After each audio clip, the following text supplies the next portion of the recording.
Sanam Batur kuşlayıcılar, sizi kuşçularının naybası oyunlarının tanıştırmaya başlayarız.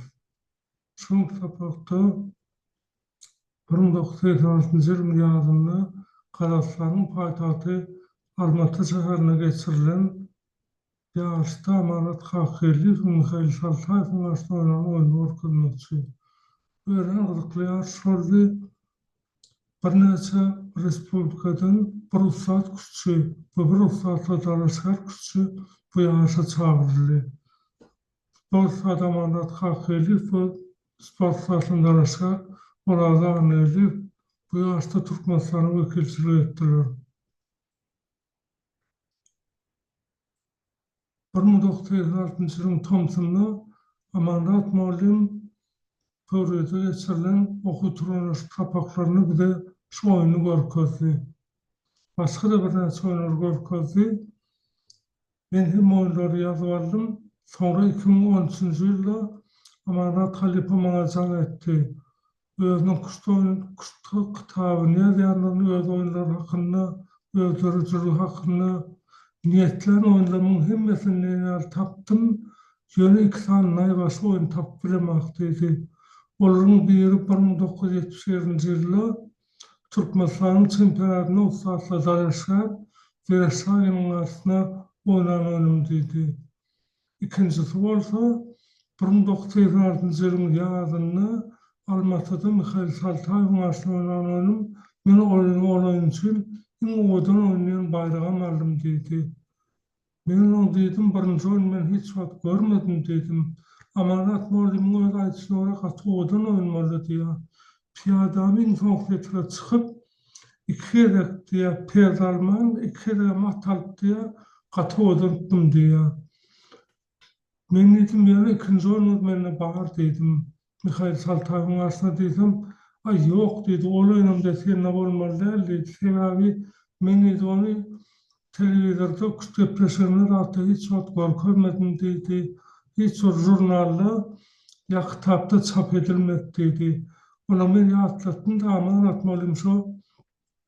1956 yılın Thompson'la yaşlarının toparımızın okuturulmuş sapaklarını kalkın Türk Saat'ın talim saatmat gecesine bile sapak kestiniz dedim. Şu yerde korkazınız dedim. Onun başka da öleyen etiyor tayfın aslında dördasın korunuşuna korkazınız hem dördasın korunuşuna değişli İman Aliyev'in fırında seyrenler şahsının tipseyin aslında Hindistanlı Frayın tipseyi hemen Mahir Çubudan'ın aslında oynanan oyunları korkazınız dedim. Onun yadına düştü. Ay berekela de onu oyunu itirman taklapsın deyip kararına 27 yıldan sonra Amanat Halife sol oyunu benden iyiden aldı da. Şimdi bu oyun hakkında kurum versem Amanat Kakeli ve Mikhail Saltayev. Karşıdası Amanat Kakeli Milliyet 24 yıl Türkmenistan'ın şampiyonu. 2 yıl Kovak Sörnar'ın etlerin şampiyonu oldu. 1974 yılda Mahaçkala'da ve 1981 yılda Kaluga'da geçenler. Şu 1974 yılda yarışta Grandmaster'lar Ratmir Hormuş, Anatol Lutf da hemmesinden geçti. 1981 yılda Koçması Urkocular oyuncu Viktor Gavrikov filan Paris Spilker'den geçip şampiyonluğa nasip oldu. Şerhem Amanat Kakeli 1993 yılda Kırgızistan paytahtı Bishkek'te bizim Ferit yarışımızın şampiyonu oldu. Bizim Ferit'imiz de Şnoka 4 Gıdefi deyre. Son şampiyon olup Soyun Thompson'da Şveysar'ın bir şehrinde Ferit yarışına katlaştı. Mikhail Saltayev Özbekistan'ın yığın toparlanan Katar'ına 3 yıllık bütün dünya kuşlar olimpiadalarına çıkış etti. 1992 yılda Manila'da Özbekistan'ın kamanası gümüş medal tonuna Mikhail Saltayev bu kamananın düzümüne vardı. Son 1996 yılda Yerevan Olimpiyadasında Saltayev Özbekistan'ın birinci safhasına çıkış etti. Bu 1998 yılın Elisar Olimpiyadasında Özbekistan'ın toparına çıkış etti. Ol 1991 yılda Moskvada Tigran Petrosyan'ın adayarına ben başlık geçiren Yarsın Gencisi şeylerin ikiliydi. 1990 ve 2000 yıllarda Abu Dhabi açık yazın hem gencisi oldu. Bir neçeler Germanya'da yaşayan Bundesliga'da şeylerin Belgiyan ve Gollandiya'nın ligalarına çıkış edip karşı iki tane güçlü küçüğün arasında bunun beyazlaşığı görelim. Fedor, Atefaltı, Fedor, Dağıltı. Hatta 3, hatta 7. Esası için verdi Y4. Kieras Ateş Piliyeci, Hindu orasının esası varyantı. Ağaç. Yine amanat malum zayıf göstü. Sebebi entek belli değil. Karalar Kara uyudak pilini, efeklidak pilini yeyetten çıkacak mı ya zayetten çıkarsa belirden. Eğer zayetten çıksa amanat kalkıyelif köplenç ondan sonra akta pilini zayıka çıkışı Yugoslav yanına diyatta karar yevaş göstü. Pil zayık pil yeyedi. Atefiç 00 00 asaltı debüt enstitüsünün saat ölçümü metrolyer. Ve köyün oyunun beri 1956 yılda Elis Kazis'in Garcia'nın arasında oyununu metrolyer. Kanatın eftekleri geçiriyorlardı. Ve enstitüya layıklıkta gayet den rakatlar ediliyor.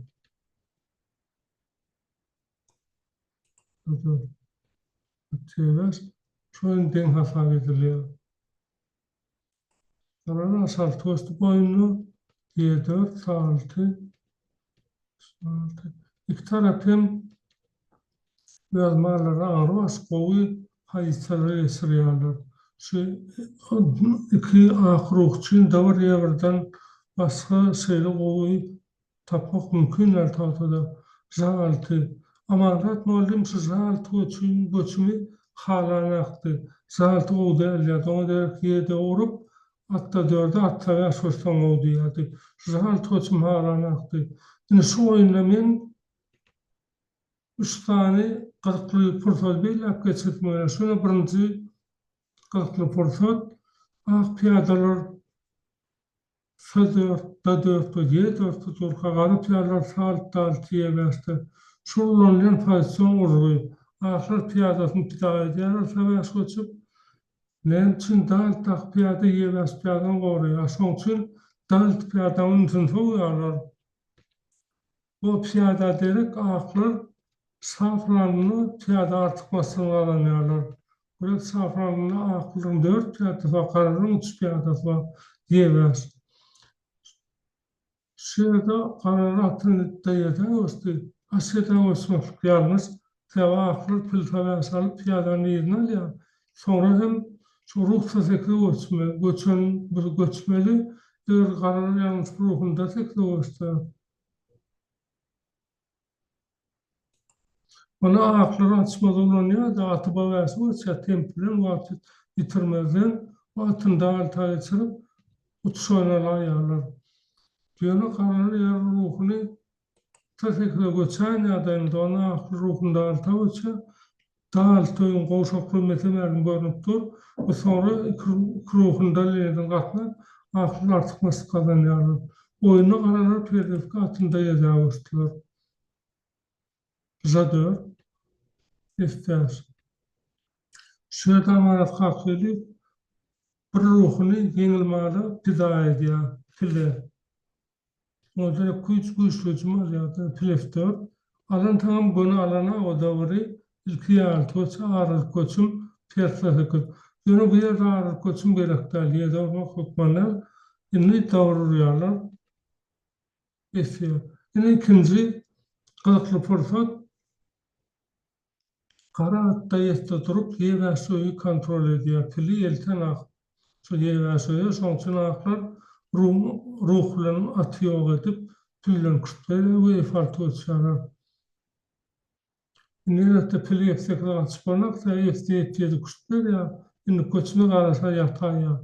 Karara ruhunca tekrar uçar. Perdi zağaltı. Ruh adan yeksekler.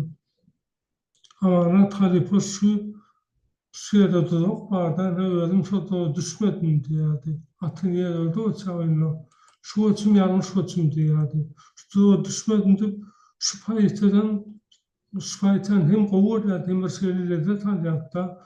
Bu diyadi yaş küçülür sünüm, çağılır sünüm, katı ütköspür okum sağlı yatta ifyedi.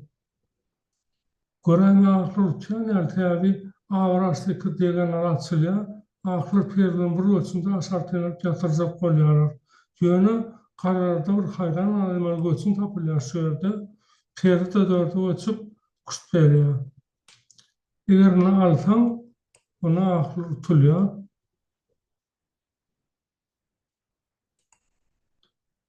Eğer alsalar utuluyor, teyapilde dördü kust veriyor. Basam ruh açılyadı perdini alıyor. Eğer Alman çağlar sonra aslında perdiye versen ya, piliye dört göçü ağırlar. Yine yankıyal yağday. Ağırlar bir ölçümde yatıracak kolya, bir ölçümde yatırma kovku var.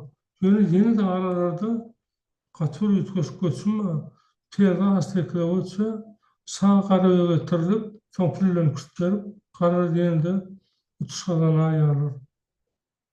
Oynamana talifatı niye dördü ölçü, Göçünde hala aklımın tuş ruh efirdi. Şu zamanat molmi efsir kustverdi. Kompüter o da orana kompüter yoktu da. Kompüter şu an ne atseversin kovuçum deyip hata ediyor. Efsir kustverme konu kincer o yavuçumu.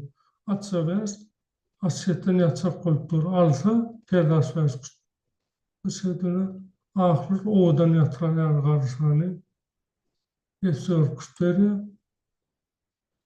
Ruhsayedi, urdu, piyada saldık üstüne. Şöyle Mikhail Saltaniyev özünün oturan onu oynarlıyor.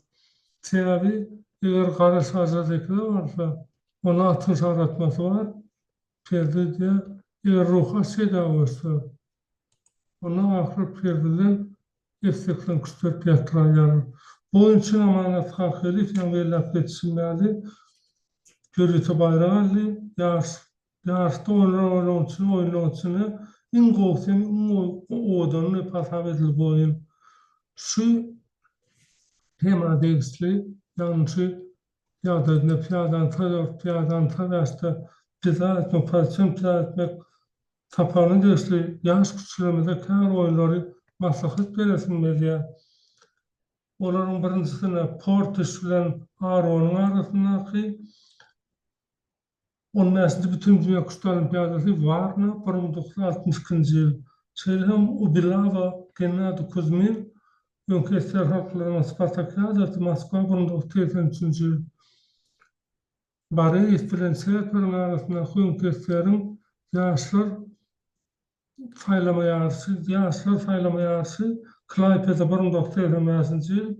Yeni olarak o oyunlar şimdi Nasif Aleksandrov'da Gutman Leonid Karada Kazakistan'ın Çimke şehirine geçirilen yarışta 1992 yılda açık yarış. Tapanov Serper, Avrupa Şampiyonası 20 yıl arasında Arnhem Gallandiya 1989 yıl bu Yepişin Serper Ülkeslerin yaş tutatların şampiyonatı Tbilisi 1989 yıl. Hatırlı küstözülür Gorkan'ın oyundan Gorkan variantın ve Goğutay'ın ardından umut ediyorum. İnlik sapaklarında çeli hoş sağ olun.